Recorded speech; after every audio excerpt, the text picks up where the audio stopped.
حضرت عمر بن عاص کو اتنا غصہ چڑھا، وہ بیٹے کو تو کچھ نہیں کہا، کتنی حکمت کی بات ہے، سیدھے گئے اللہ کے نبی کے پاس، یا رسول اللہ یہ عبداللہ دیکھیں کیسا نادان ہے، اس کی شادی کی ساری رات نول پڑھتا رہا۔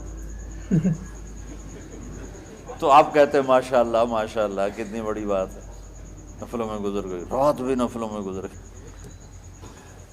تو آپ نے حضرت عبداللہ بن عمر کو بلا کے ڈانٹا کہ تو نے مہینے میں 3 دن روزے رکھنے ہیں، بس اس سے زیادہ نہیں رکھنے، اور ہفتے میں 1 قرآن ختم کرنا ہے۔ کہا یا رسول اللہ میرے اندر طاقت زیادہ ہے۔ پھر اچھا 15 دن روزے رکھنے، کہ نہیں میرے اندر طاقت زیادہ ہے۔ آپ اس کو تھوڑا تھوڑا کر کے گھٹاتے رہے، اور وہ ہر دفعہ نہیں یا رسول اللہ میرے اندر طاقت زیادہ ہے۔ تو آخر میں آپ نے کہا اچھا چلو صوم داؤدی پہ آ جاؤ، 1 دن روزہ رکھو، 1 دن افطار کرو، اور 3 دن سے پہلے قرآن ختم نہیں کرنا۔ تو آپ نے اس کو پیچھے کیا۔ یہ بیٹھے تھے اس محفل میں، ان کے دل میں آیا کیا یہ بزرگ مجھ سے زیادہ عبادت کرتے، رات میں ساری جاگتا ہوں، دن روزہ رکھتا ہوں، 1 ختم کرتا ہوں، تو جنت کی بشارت تو مجھے ملنی چاہیے تھی، ان کو کیسے مل رہی؟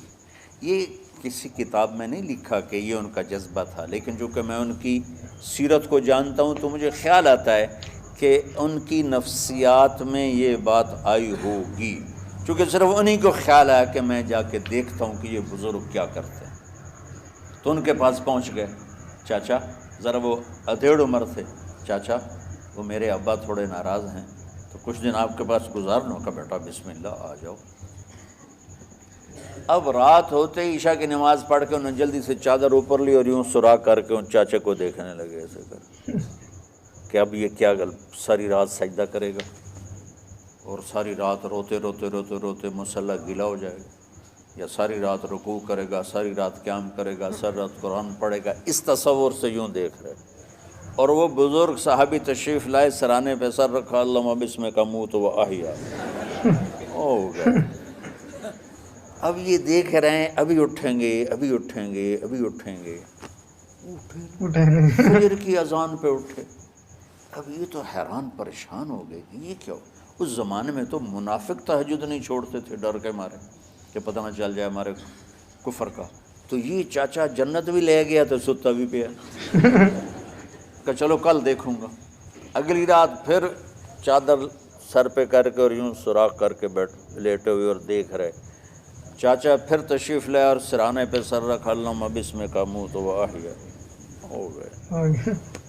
فجر کی اذان پہ اٹھے، یہ اور پریشان ہو گئے کہ میرا نبی کا فرمان تو سچا ہے، اس میں تو شک بھی کفر ہے، لیکن عمل کیا ہے جس پر اس کو جنت کی بشارت ملی؟ 2 رکعت نفل بھی نہیں۔ اور آج کے دور میں تم میں سے ماشاءاللہ اکثر بچے تہجد پڑھتے ہیں کہ 1 رات اور دیکھوں گا، تیسری رات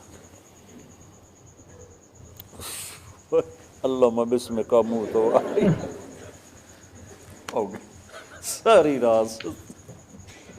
تو تیسری رات پھٹ پڑے عبداللہ بن عمر، کہنے گے چاچا میری ابا سے کوئی لڑائی نہیں تھی، 3 دن میں تیرے بارے میں سنتا رہا، جنتی جنتی جنتی، میں دیکھنے آیا تھا کہ آپ کیا کرتے ہیں، آپ تو کچھ بھی نہیں کرتے ہو، ساری رات سوتے رہتے، اب کیا کرتے ہو؟